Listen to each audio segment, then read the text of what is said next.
did you ever go down to the beach and just not catch any fish, and then finally you hook onto a really big fish that takes a really big run, and you're like, wow, I finally got a really good fish, and then you realize it's not there anymore, and you're just feeling the weight come in, and you pull it up, and you're so deflated. You're like, oh, that was my one and only chance.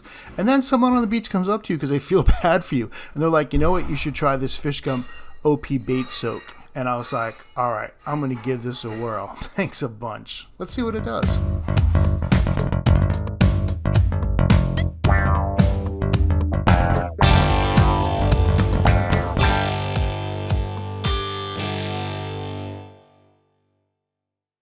So here's what it's supposed to do. It's supposed to make shrimp taste like ghost shrimp. Wow.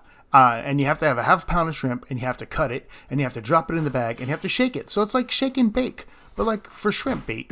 So I'm like going to try it. So I got myself some fresh shrimp, and just cut off the tails, and I don't need those pieces. And you're supposed to cut the shrimp into little, the size of the pieces you're going to use on your bait. So I just basically cut them in half and have these little shrimpy chunks right here, all fresh and delicious. Put those on the plate. I feel like I'm making dinner here.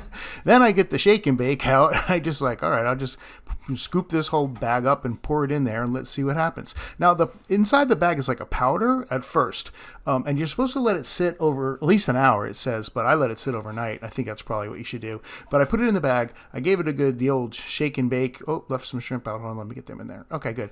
Now, close that bag up, shake and bake, and my helped. My little old commercial there. Anyway, I shook it up just like so, and I put it into the refrigerator, and I let it sit overnight, and then I decided let's go out and see what this stuff can do. So went down to the beach, and first thing you might notice if you've gone down there recently, after the latest storm, there's like a wall now. Like the dune has become this wall, and you have to kind of come down it, and you can't get back up. There's a couple spots where people have kind of stepped down, and you have to find one of those spots. And here it is. It turned into like a liquid. The powder from the juice in the shrimp turned into like a liquid. So I got out a couple pieces right here. I'm just like, it's gonna taste like ghost shrimp. Now, the only thing I know about ghost shrimp is that the fish love ghost shrimp. So whenever I put a ghost shrimp on, even if I get a croaker, I'm getting a bite. I'm getting a hit. So I'm kind of excited to put this stuff on. And just to see if because I've had such poor luck lately. And so I got on, this is my 1-aught hook, standard double drop rig with a 4-ounce weight. You've seen me do this 100 times, but not with soaked shrimp that tastes like ghost shrimp. So I just cast it out. Let's see what we can get. I'm hope for the big fish. I'm tired of eating salads. That's what it comes down to. There's been so many storms, and the bait keeps getting pushed off. So I got a hit.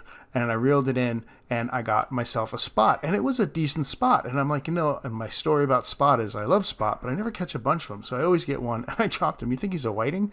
Maybe he's in the family, the whiting friends. I dropped him, and I'm like, I would keep a spot. They make a good fish fry, but you need a bunch of them. And I'm never going to catch another one. And then I reeled in my next fish, and guess what it was? If you guessed a spot, you're right. And a nice size one, too. Like, this is a pretty nice spot right here. So I could have taken, if I kept the other one, I could have kept a couple of these and had a nice little fish fry. But, of course, I let the first one go, so I'm going to let the second one go. And they really are good eating. They're in the drum family. So if you like red drum, you like black drum, you probably like spot.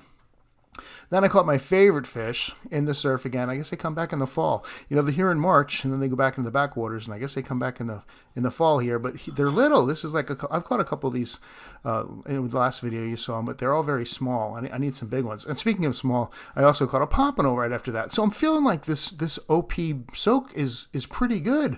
I'm like feeling pretty good. I'm catching so many, even though they're little fish. I'm pretty consistently catching fish. And then I hooked into, and I actually caught 2 of these, but I only showed one here in the video. I don't know the other video. I thought I was hitting the camera on. That happens a lot, and I didn't turn it on. But look at this. It's a weak. You can't tell what it is. It's too far away. I'll come closer. It's a weak fish, so it's like a trout, but a weak fish. And it wasn't huge. I'm going to send him back, but just nice to catch. And I caught 2 of them about the same size, one after the other. So this stuff really seemed to work.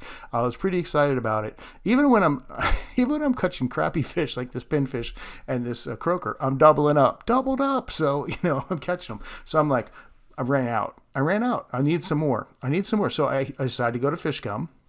That's where you buy it. Go to fishgum.com, and there it is, right there in the bottom, right, bing, bing, bing. I'm like, I'm clicking on this, I'm ordering some, and I click on it, and there's a little gray button, and the little gray button right there, and I go to see what it says, because it's kind of, it's sold out, sold out, no, sold out, I need some more.